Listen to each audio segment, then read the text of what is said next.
I got stared down by a passenger just before boarding, so I slipped off my high heels, dipped them into the coffee, and stirred like crazy. Then, without thinking twice, I handed it right over to her. But the passenger sensed something was off, and in one swift move, she splashed the hot coffee straight onto me. In an instant, my arm turned beet red from the burn. Sorry. Yet I dared not speak up, not a word. Because she wasn't just any passenger. She was the Thai princess herself. And to make matters worse, she had chartered the entire plane for this flight. Right then, it was only me and the pilot working on board. To avoid her wrath, I reluctantly made another cup of coffee and served it. But she just sneered at me under her nose. Then when she caught sight of the diamond ring on my hand, her face twisted in rage. She was wearing the same exact ring, so she demanded I take mine off. Can you take it off so I have a closer look at it?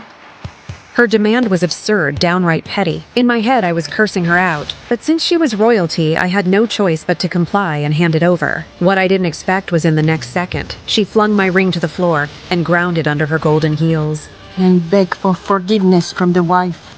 My dignity shattered in that instant, and right then, a seed of hatred took root deep inside me. Before long, it was noon. I kindly brought out a special meal for the princess, only for her to turn up her nose, showing zero interest. Instead, she started giving me trouble, demanding a taste of my own crew meal. With no way out, I went back and fetched it. When I saw that today's crew meal was seafood noodles, my heart leapt. I realized the princess was seriously allergic to seafood. Finally, my chance for payback. So I removed all the shellfish from the dish, deliberately leaving the noodles drenched in seafood broth, and served it to her with a kind smile. Without a second thought, she dove in. She didn't know what was coming. Pretty soon, the cabin was filled with violent coughing.